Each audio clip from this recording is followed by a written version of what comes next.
Alrighty, very happy Friday and welcome to the TNC Sports Talk.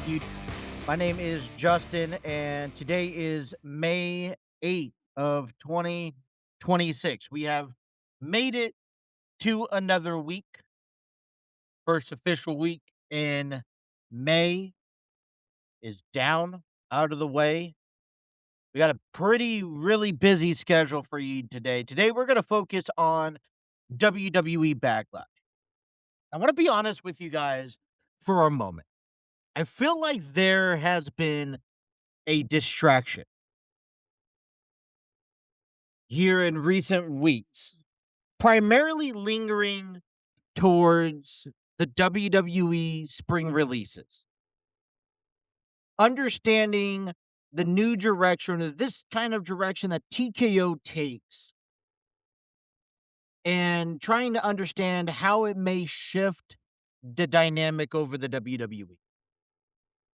I feel like those stories have kind of distracted our next forward progress in wrestling, and that is WWE Backlash this weekend. We've talked heavily about Jacob Fatu and his next chapter of his career. We talked about this kind of era that's beginning. I'm seeing, I don't know if anyone else sees it, but I see it. I feel like this is something that's going to carry on throughout the course of this year, where this bloodline family is gonna kind of pop up all around WWE. It's going to be this big feud, this big battle, probably something that leads towards Saudi Arabia next year. And so today we get back on track. We talk about WWE Backlash. We give you our predictions. We'll cover what's going on over the weekend as the Bearcats are in Big 12 action. The Reds, thank goodness, are finally done with the Chicago Cubs. You know, I was pondering back over this week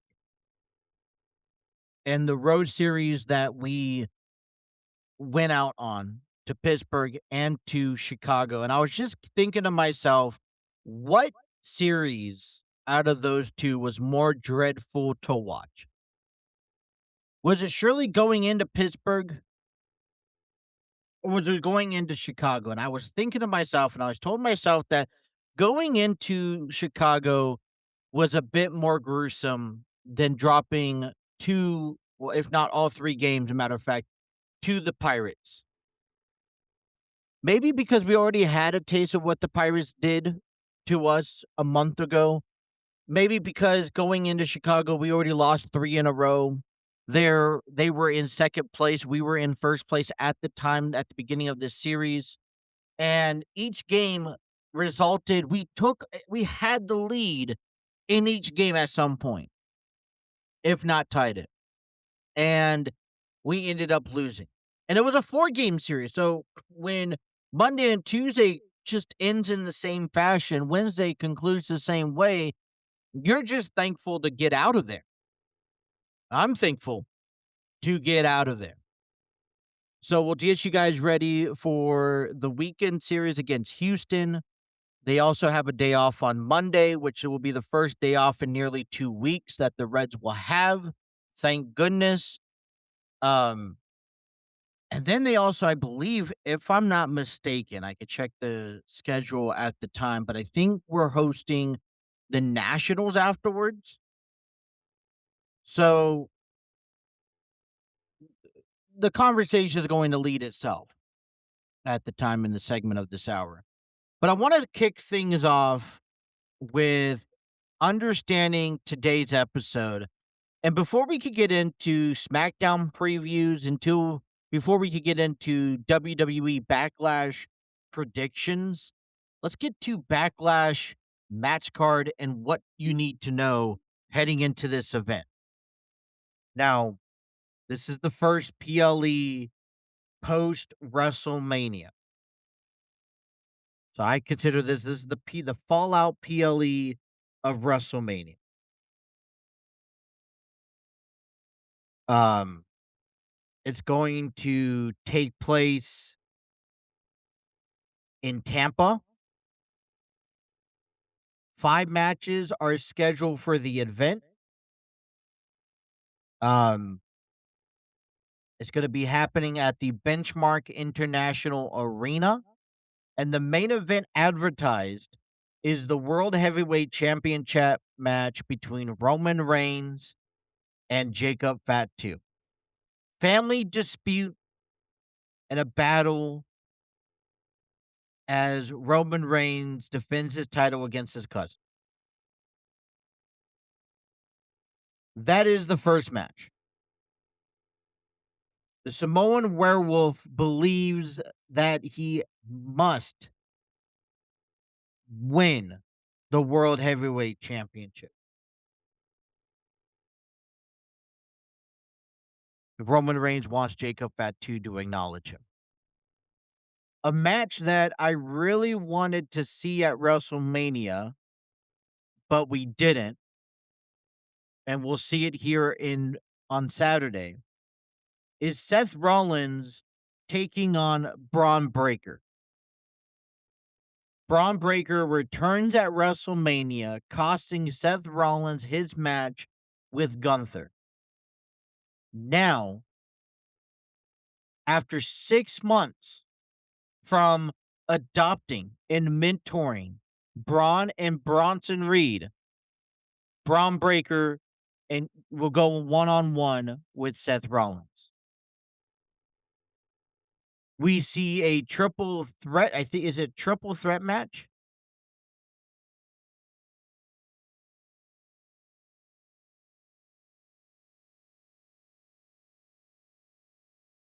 I want to double check that because my sources here tells me it's a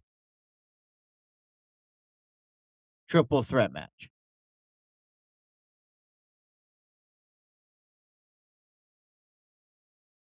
I want to just confirm.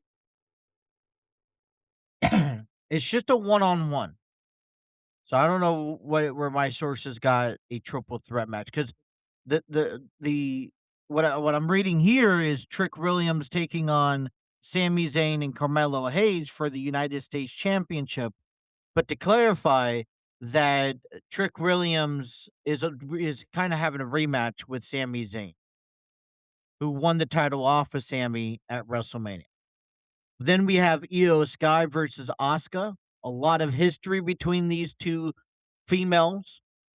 The feud that's been on and off for the past year will kindly come to face here at Backlash. And last but not least, we will have a tag team match as The Miz and Kit Wilson will team up to take on Danhausen and a unanimous tag team partner that Danhausen has to find. So we will give our predictions and our takes in this episode. But in order to understand and talk about WWE SmackDown tonight, I believe that we wanted to understand what the match card was as well for tomorrow. So, SmackDown tonight is coming out. It's the night before Backlash. So, the go home show, so to speak. It will, you could, it starts at 8 p.m. Eastern Standard Time. You could watch it on USA Network, or you could stream it outside in international countries on Peacock, and days later will be live on cable. SmackDown is live tonight from the ViStar Veterans Memorial Arena in Jacksonville, Florida. And tonight's card features Rhea Ripley, Charlotte Flair, and Alexa Bliss taking on Fatal Influence. That's what Laney Reed, Fallon Henley, and JC Jane. Tiffany Stratton takes on Kiana James in singles competition. Cody Rhodes responds to Gunther from his attack last week. And the funeral service for the Gingerbread Man. Final stop before Backlash for Danhausen to pick up a mystery partner. And much more. Tonight's SmackDown is scheduled for 3 hours. So, heading into SmackDown tonight, what are you anticipating the most? And I think the top of this card, I have to proclaim that the Cody Rhodes response intrigues me. Now, for someone who maybe for the first time watched the WWE at WrestleMania, you saw Cody Rhodes in a feud with Randy Orton. Cody Rhodes wins and retains the title, but Randy Orton had the last laugh as Randy stood over Cody as he was beaten up, bloodied, and Randy held that WWE championship as WrestleMania Night 1 went off of air. To me, the clear indication presented itself that Randy's not done with Cody Rhodes, and I would only assume that that feud continued past WrestleMania. But there was a lot more to that story that is probably a reason why he's not currently active in the ring. We go to Monday after WrestleMania, where Cody Rhodes interrupts CM Punk basically to say, you want a title shot, you don't have to look too far. Come here and I'll give you one. Now, we haven't seen CM Punk since then. Cody Rhodes and Sami Zayn has shared some encounters over the past few weeks that maybe once they were best friends, but now you question some of the friendship. And last week, we see Gunther, who we have not seen since WrestleMania, since he beat Seth Rollins. He was originally on Raw, possibly now moved to SmackDown. Gunther takes out Cody Rhodes. And if I'm a fan for the very first time, I get two things taken away. One, the WWE champion is very busy, and that's good for business. The WWE championship is the most decorated title in the WWE specifically. There's a lot of weight. So you would expect that Cody Rhodes, as your champion, has a lot of people, a lot of targets on his back, as not more than one wants that title. But it also creates, for me, a question, a little bit of confusion on who's next in line. At WrestleMania 42, I was convinced that the feud between Randy and Cody lasted out longer, maybe heading into Backlash. We're not seeing that. The night after WrestleMania, we saw Cody Rhodes versus CM Punk, Cody Rhodes and CM Punk share the ring together, and we were maybe led to believe that at some point down the road, we will see a match between CM Punk and Cody Rhodes, possibly for the WWE Championship, and that's fine. But now I ask myself, how long do I want to wait before I see that? Is a whole year worth the wait? So I was expecting to see that sooner, even as soon as Backlash. Sami Zayn, typical opponent. He had a WWE Championship against Drew McIntyre at the Royal Rumble. But he's kind of tied up with the U.S. title. Gunther comes out of nowhere and gets his opportunity. Now, I'm not saying that any four men don't deserve to be in this spot. But I would like the WWE to make it clear who is Cody's next opponent. And it looks like Gunther is his next opponent. Now, I don't think that there is time to put a match with him, Cody and Gunther tomorrow night at WWE Backlash. To me, the face of the show is between family, Jacob and Roman. But maybe this leads into the next PLE the WWE may have. So the focus point here that tuning into SmackDown tonight is to see Cody Rhodes respond back to Gunther. Sorry to say it, but you got me tuning in to watch a funeral for a gingerbread man. That's how childish I am. But it's going to be fun. I'm intrigued to watch this funeral. It's been kind of entertaining the last couple of weeks.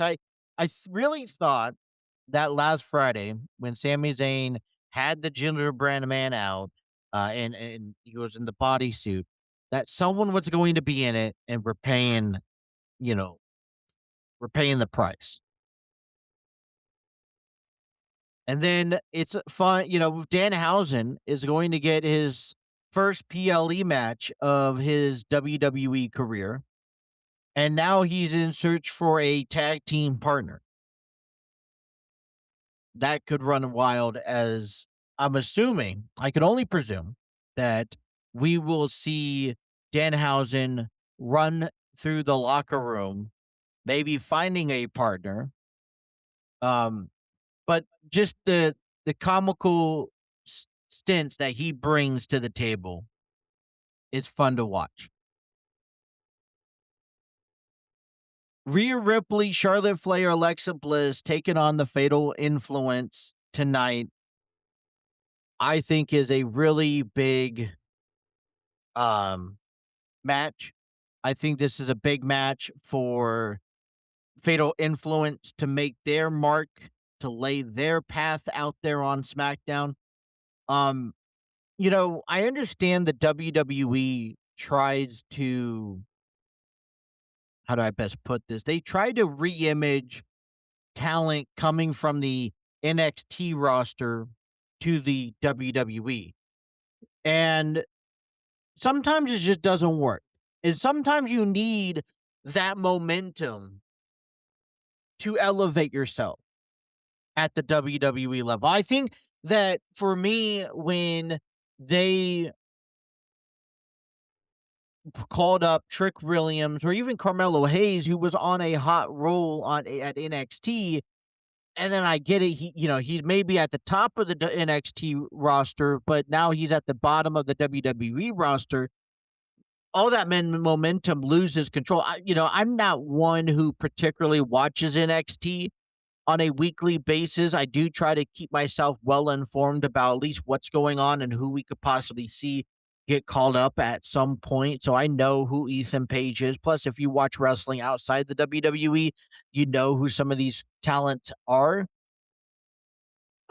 But I really don't like how everybody, you climb the ladder at the top of your division in, NXT. You accomplish all your accolades, you get called up, and now you're a nobody. You just shuffled into the mix and get lost. Carmelo Hayes is one of them.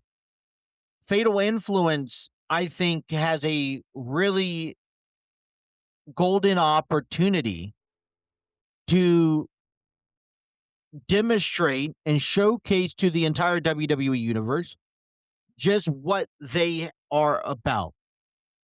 And so I am looking forward to them beating Rhea Ripley, Charlotte Flair, and Alexa Bliss. I am also looking for a future feud, as maybe this almost seals in a faith as JC Jane could get a future women's championship match against Rhea Ripley.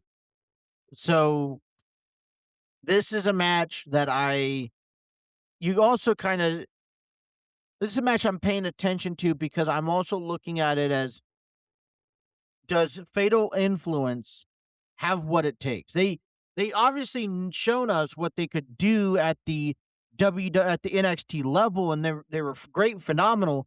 But can they carry that over to the WWE, and does it resonate with the fans? And this is kind of their payoff moment. It's going to be, they'll be tested very very quickly, because if they could get over through this match, then only an up and up looks for their future. But if they don't, they may have to readjust something. So, SmackDown is tonight, 8 p.m. USA Network.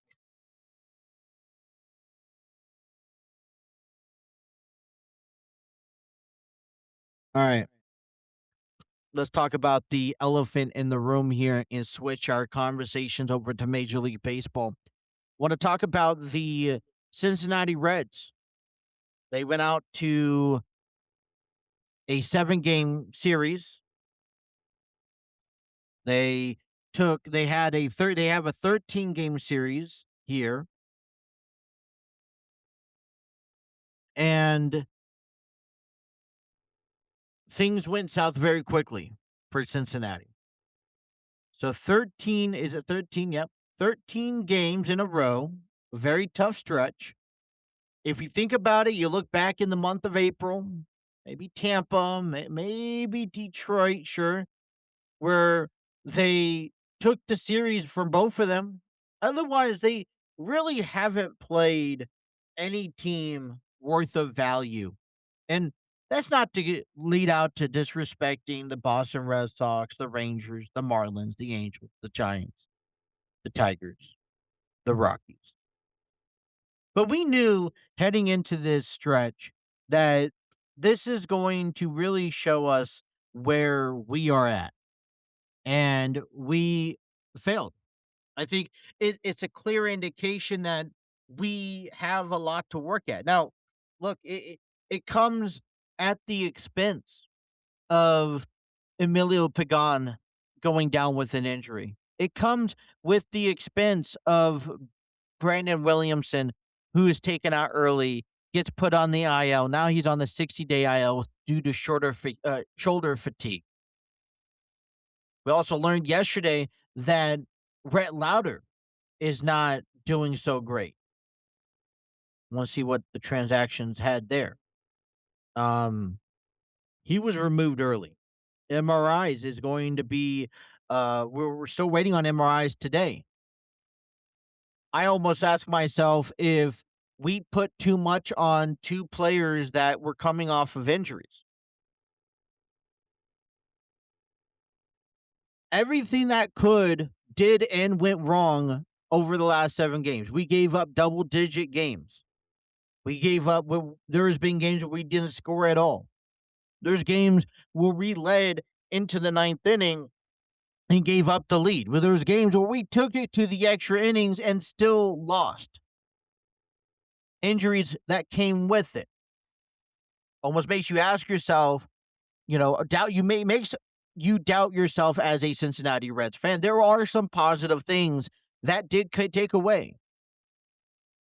Sal Stewart is trying to revive his bats. JJ Bleday, Nathaniel Lowe fitting comfortably in this roster, in this lineup on a daily basis. Chase Petty, who got called up on Monday and sent down for Nick Lodolo, who's expected to get tonight's start, had a promising outing. Our rotation looks pretty good. If we could just seal up a little bit of our defense, our bullpen, then I think we're back on the road. Sure, things didn't go our way. We were in first place on May 1st, and now we are in last place heading into May 9th, 1 week away. But I think we have a clear opportunity. Okay. A lot of people I've heard this thousands of times already in the last several days, where people think that the best of Cincinnati Reds baseball was done back in April. And I refuse to believe that as a Reds fan. But here's your test. I get it. You got 3 more days before a day off, but you're taking on the Houston Astros. The Houston Astros that are in last place of the American League West. The Houston Astros that saw Carlos Correa get put on the IL for the rest of the season. The Houston Astros, that is not the same team that they were even a year ago, if not 2 years out. They are 3-3 over the last 10 games. They lost 2 out there at home against Los Angeles. They lost 1 against the Red Sox. They dropped the series to Baltimore. They dropped the series to the Yankees. They got swept by the Cardinals. They ended up losing. They ended up getting swept by the Mariners this year and by the Rockies. Let's not forget about that.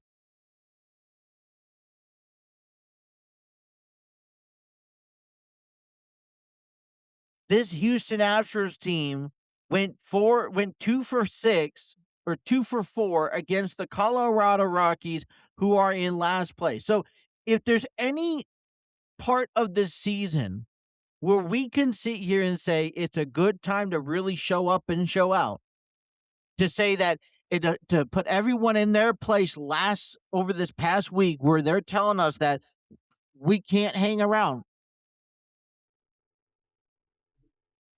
Taking advantage of the Astros and the Nationals coming up at home is very critical to do.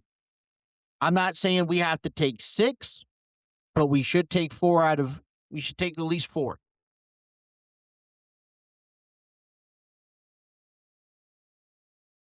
So let's get down into what do we look forward to tonight as the Cincinnati Reds take on the Houston Astros. Well, the Astros come into this game for 15-23. Okay, they got Mike Burrs on the mound for the Astros. He's 1-4 with a 5.59 ERA. Burrows last pitched on May 1st, which was last Friday, against the Red Sox on the road. He went 6 innings, gave up 8 hits, 3 runs, 1 walk on 3 strikeouts. He did not win the game. Nick Lodolo looks to make his major league start this year. Love to see him back out. I'm not expecting 5. I'm not expecting 6 innings. I'm expecting, though, a good 3, 4. If he could go 5, it's a win. But 3 to 4 solid innings out of Lodolo. I think it's key that we sit here or that he has a good outing and works around whatever blister he has. Lodolo career, he is 24-22. He has a 4.6 ERA and 76 games he's pitched. He's pitched over 400 innings, striking out 456 batters. He's a nice left-handed addition to this roster, and trust me, this rotation needs all the help you could get. First pitch is scheduled for 6:10. You can watch it on Reds TV or listen to it on WLW 700. So both teams are in last place. The Astros are 15-23. The Reds are 20-18. Tomorrow's game, first pitch, 4:10. Spencer Arrighetti will be on the mound for the Houston Astros. He is 4-0, 1.96 ERA, going up against Chase Burns, who is 3-1, 2.20 ERA. Game also available on Reds TV and also available on FS1. You'll also listen to it on WLW. The conclusion of this 3-game series, first pitch, is at 1:40. The Astros have yet to announce the pitcher for Sunday's game, but Andrew Abbott is currently scheduled. 1-2, 5.13 ERA. So I look at this and I see a golden opportunity. It's going to be important, though, that we capitalize and take advantage on anything and everything that comes our way. The Astros are not playing good baseball. We have an opportunity to take the series. We were in the game against the Cubs. Despite losing all four of them, we were in each and every game until the final day, until Thursday. And even though we lost on Thursday, we battled back. We didn't flop over and said, here you go, here's a win. No, we flopped back. Matter of fact, I think Thursday's game ended out with the ABS challenge on a 3-2 count. I'm glad we're out of the series. I'm ready to move on, and I'm ready to win again. And that's how we'll restart on a Friday to begin the month of May.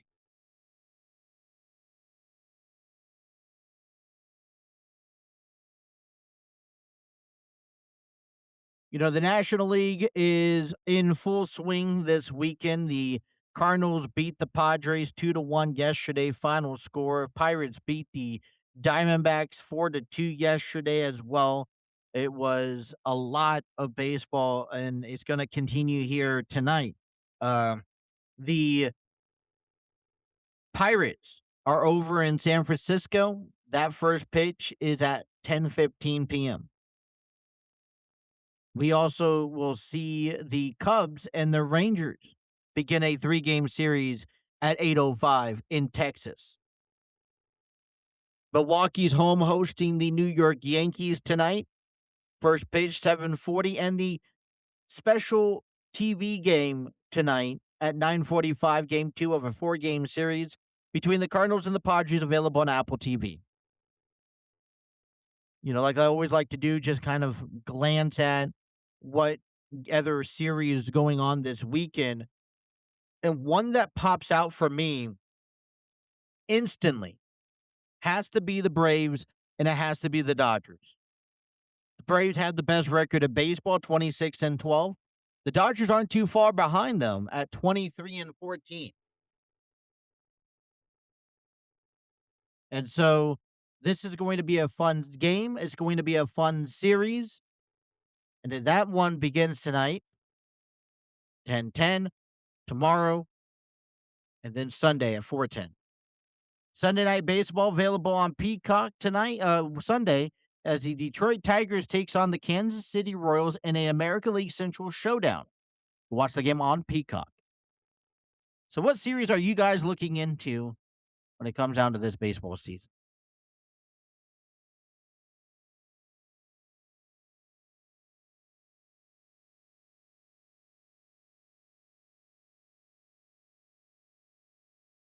Earlier today, or yesterday, so to speak, Sarah Langs put off an article on MLB.com. Stats of the week.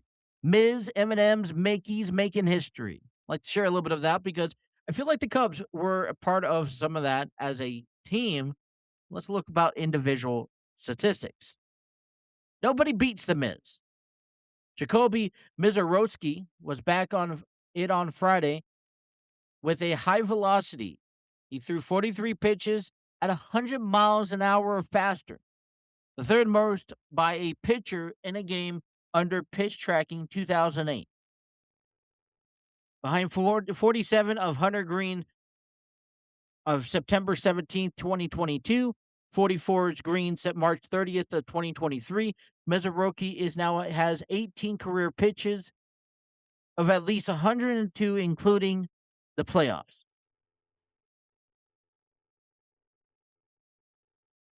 Friday was already the 7th time this season that Minataka Murakami and Colson Montgomery homered in the same game. That's the most by any teammate duo in their team's first 35 games of the season in MLB history. And the only game, 32, according to Elias Sports Bureau, they broke that tie at 6 with the 1994 Colorado Rockies, Andreas Galarraga and Ellis Burke. 1980, Philadelphia Phillies, Mike Schmidt and Greg Luzinski, excuse me. In 1957, Mickey Mantle and Yogi Berra with the Yankees. I think we talked about that with is it Aaron Judge And who was the other kid's name that's really getting up there? I don't know. I'll have to remember that. Multi-homer from Mickey Moniak recorded his fourth multi-homer game of the season on Sunday with the Rockies' 35th game. That is tied for the second most multi-homer games through the team's first 35 games of the season in MLB history, trailing only 1959 Harmon Killebrew. Moniak tied 2001 Carlos Delgado's and 1976 Dave Kingman, 1969 Reggie Jackson, 1968 Frank Howard, and 1969's Killebrew, and 1951's Gil Hodges. Pirates drew 7 consecutive walks in the second inning on Saturday's game, tying the MLB record. By the Braves against the Pirates, last time it happened was on May 25th, 1983, in the third inning by the White Sox against the Senators on August 28th of 1909 in the second inning. The Yankees sweep the Orioles in the 4-game series that's ended on Monday. They won each game by at least 5 runs. It is the third time they won every game in a series for at least 4 games by 5 or more runs in franchise history. They've also did this in 1947 versus the Red Sox and in 1939 versus the Browns. Uh, with another homer on Monday, Murakami's first 14 Major League Baseball extra base hits were home runs. It was extended to the longest such streak to start a player's MLB career since the 1900s. The prior longest was 10 by 2016 Dia-Ho Lee. He hit his first MLB double later that in the game, ended the streak. In addition to being the longest to start a career, it's also the second longest streak to start a season in that span, behind only 1955 Eddie Robinson.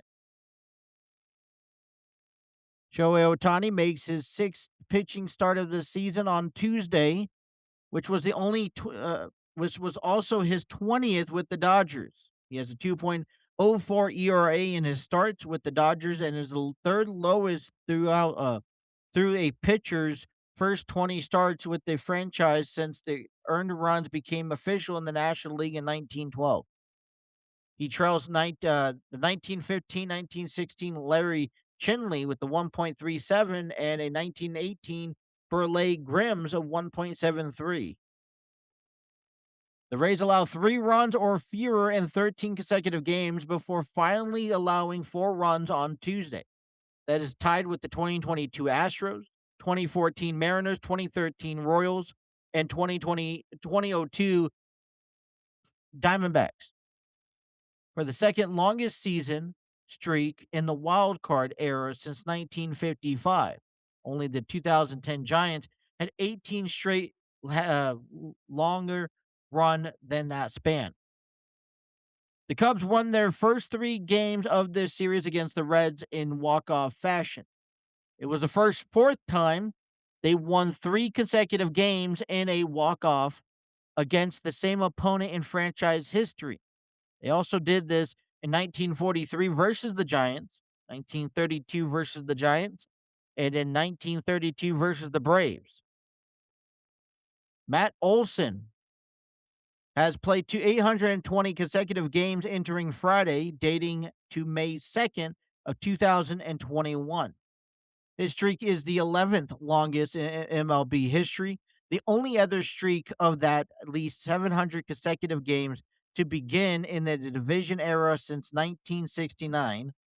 Of course, 1982 to 1998 was Cal Ripken with 2,632 games. 1975 to 1983, Steve Garvey with 1,207.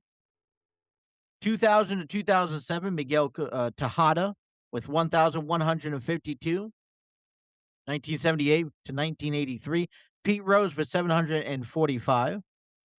1981 to 1986, Del Murphy with 740. That is your wrap-up of some sports talks there. Last but not least, Yankees call up 6'7" slugger prospect Spencer Jones. This version will become reality this week as the Yankees official called up Jones in the organization, the number 6 prospect, according to Friday morning, as they begin a series with the Blue Jays, or not with the Blue Jays, they begin a series on the road in Milwaukee against the Brewers. The development came hours after outfielder Jason Dominguez sustained a low-grade left AC joint sprain after slamming into the wall, making a stellar leaping catch in the New York's 9-2 victory over the Rangers. Dominguez was placed on the injured list where he'll remain in the last few for a few weeks, according to manager Eric Boone. The Yankees have recalled right-handed Kervin Castro from Louisville Triple A Scranton, the Wilkes Barre, and the correspondence move. As Jones prepares to make his major league debut, he will welcome into a clubhouse by familiar faces. After making positive impressions throughout the last several spring training camps, Cody Bellinger said, "It's a large man who hits the ball very far. Honestly, he's a freak athlete, too. I don't know the speed. He's athletic, and the moves well. He's just a good baseball player." Looking out for Spencer Jones this weekend as the Yankees take on the Brewers. Cincinnati Bearcats continue their road stands in Big 12 action. Number 20 Cincinnati Bearcats set to take on the Kansas State this weekend. The Bearcats enter play with a 33-17 record overall, 13-11 in conference play, 6-game winning streak, 17-6 at home, 15-11 on the road, and 1-0 at neutral sites. They are coming off of a road victory. They actually coming off of a series sweep. They took 2 out of 3 against West Virginia, number 12. They swept Houston, and then they beat Oral Roberts earlier this week, 15-4. They take on Kansas State in Big 12 action at the Titan Family Stadium in Manhattan, Kansas. First pitch tonight is scheduled for 7 p.m. Eastern Standard Time. Tomorrow's game at 5 p.m. and on Sunday at high noon.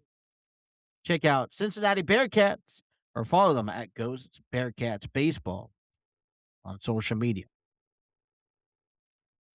NBA second round continues here this weekend as yesterday's matchups, the Pistons beat the Cavaliers 107-97. The Pistons advanced to a 2-0 lead in in their series, and the Thunder is beating the Lakers 125-107 to improve into a 2-0 lead in their series as well.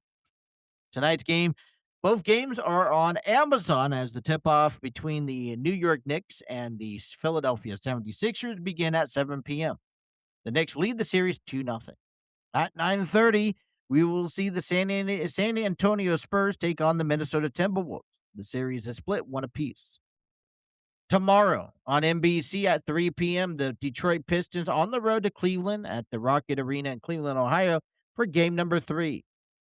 At 8:30 on ABC, the Oklahoma City Thunder take on the Lakers at the Crypto.com Arena in Los Angeles, California. And then on Monday, Mother's Day, at 3:30 p.m., the New York Knicks takes on the 76ers, and the Spurs take on the Timberwolves. The first game tip-off is at 3:30, available on ABC, and then the second game was at 7:30, also on available on NBC. That is your NBA playoff bracket. Do want to wish everyone out there, all the mothers out there, very happy early Mother's Day. Wherever you guys are at, however you guys decide to celebrate it, whether maybe you guys are heading out to the baseball game this weekend, maybe you're checking out Bearcats baseball, whatever you guys are doing. Just wish to be all the mothers out there, including my mother, my wife, fantastic mom.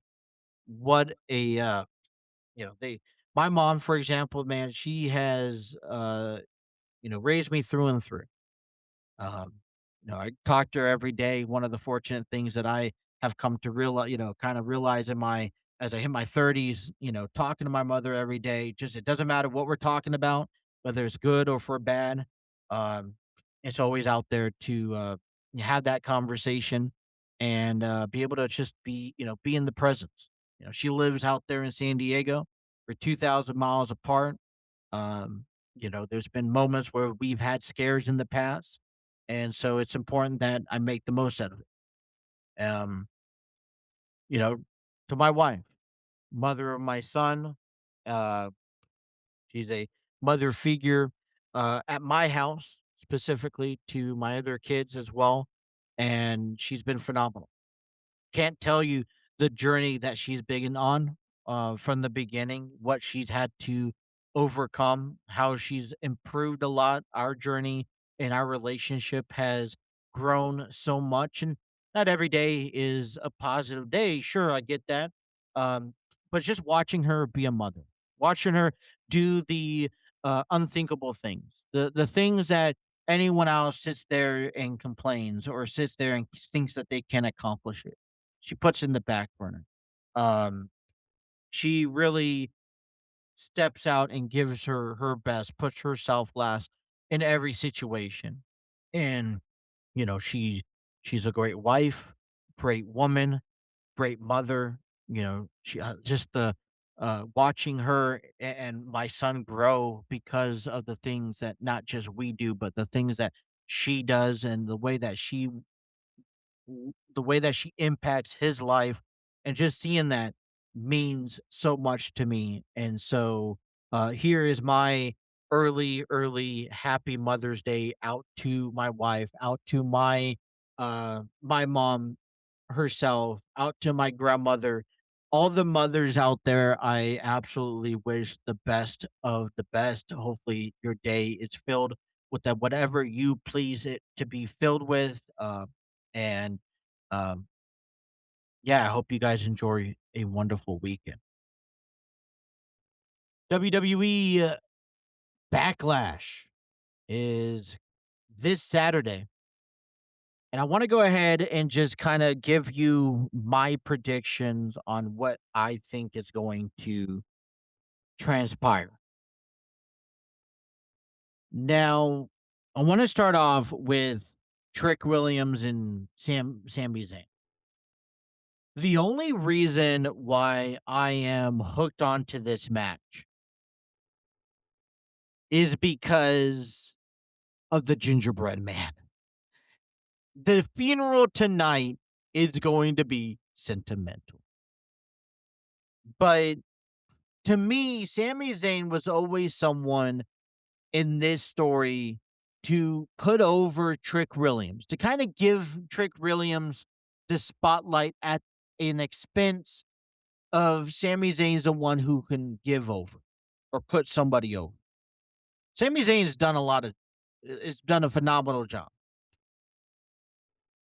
But to me, if we look at what is going on right now, I argue to the point that Sami Zayn has to do some inner soul searching. He's not really on great terms with Cody Rhodes, I believe. He doesn't have really much anybody to follow. He doesn't have friends. And what I think we're realizing here, no matter what the outcome took place a few years ago where he went against the bloodline and he was able to convince the Usos that Roman wasn't good for him, that the family was going to come back in circles at some point in the future. Their family. It's not like they're never going to see eye to eye. You see that, Sami Zayn at pivotal moments makes marquee statements. He makes good, bold decisions, but they never stick. They never last. They never mount to anything. Maybe at that time, but beyond that, they don't really mount to anything. And so, he is someone to me that is almost a lost cause. And I think that this loss, and I think he will lose. I think Trick Williams will win and regain. And the reason why I think Trick Williams will regain is because Trick Williams is he's on this different level. They're pushing him. He's getting a nice pop from the crowd. You want to partake in whatever and listen to whatever Trick Williams has to offer. Um, and because of that, you got to keep going with what's hot, and what's hot is Trick Williams right now. So I think Trick Williams beat Sami Zayn this coming up Saturday. Io Sky taking on Asuka. This feud has been back and forth. Um, I don't have anything negative to say about this. I'm not trying to pick out any bad things from anybody. To me, I see Asuka dominant, but to me, I also see it more beneficial for Io Sky to pick up the victory.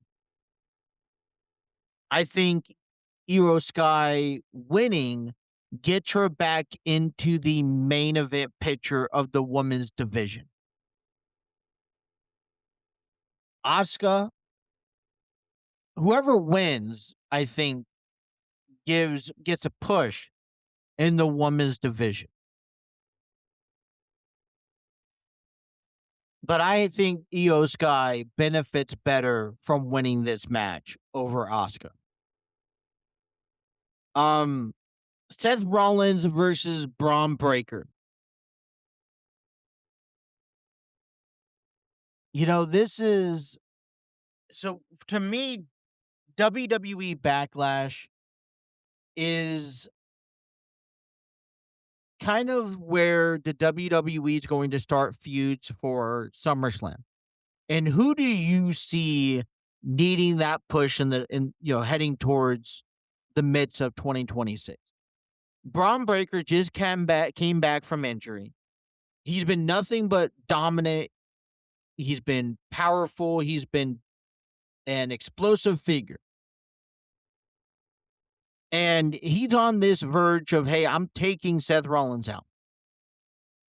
And so what we have to, as a fan, I think, come to realize that the WWE is it's not the transitioning, but this is that pivotal moment where you're creating new future stars that's outgoing to wrestle, as long as they stay healthy, outgoing to wrestle older talent. So Braun Breaker is going to be here years after Seth Rollins retires. Hopefully. And I think that this is a mark for one, not only Braun Breaker winning, I honestly would like to see Paul Heyman involved.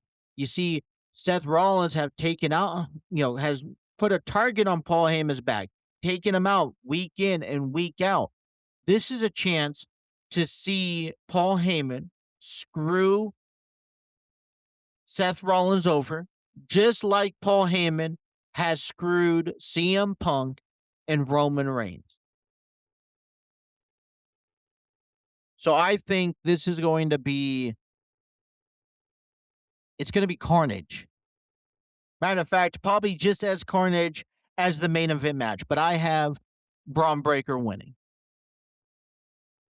I think this is going to be just a fun match to watch. I don't even know where to begin to predict who could be Danhausen's partner. Though I am excited to see who Danhausen selects as they go up against Kit Wilson and The Miz. And therefore, I could only imagine Danhausen and his partner picking up a clean victory. Easy one. Also, John Cena, let me just not forget to mention his name. He is to make an appearance. He has an announcement. I don't know what that announcement is. I don't know. Apparently, it's to shift the way that professional wrestlers and the fan base views the WWE. So, I don't know. What could it be? But we'll talk about it on Monday. Last but not least, we have Roman Reigns taking on Jacob Fatu for the World Heavyweight Championship. There's a lot that circles around with, Roman not being advertised in the month of June, not being advertised for Saudi Arabia. Uh, it's kind of also a contradictive because he just won the title, to think that he'd give the title up to Jacob Fatu, but I like Jacob Fatu. Not so there's not a heel or a face to me in this feud. Roman Reigns is your tribal chief. Roman Reigns is at the top of this family tree at the moment, and this is where his place is. So Roman Reigns winning does nothing to me. I'll be just as satisfied. Jacob Fatu winning is a little bit of a twist, a little bit of shock. That's a lot of trust the WWE is putting on Jacob Fatu, and you ask yourself, has he earned it? Well, I'm not saying he hasn't earned himself an opportunity. I feel like he's been overlooked, and I think he has the ability. I'm not saying he has the look, but I'm saying that Jacob Fatu has the in-ring skills, has the passion, and right now is getting a big pop, which is a little bit surprising. And Solo Sikoa is jealous of that.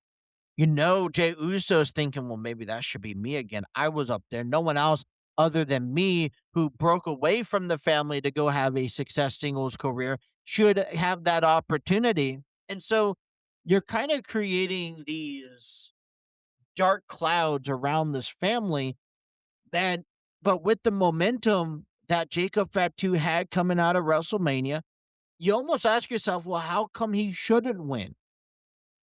But at the end of the day, the WWE places whoever they want to win. I think the title stays on Roman Reigns, although I wouldn't be surprised, but yet I would, if they decide to have Jacob Fatu win. Roman Reigns with the championship. You can do whatever you want with it. What does a future storyline now look if Jacob Fatu wins the World Heavyweight Championship tomorrow? Does he take on the family?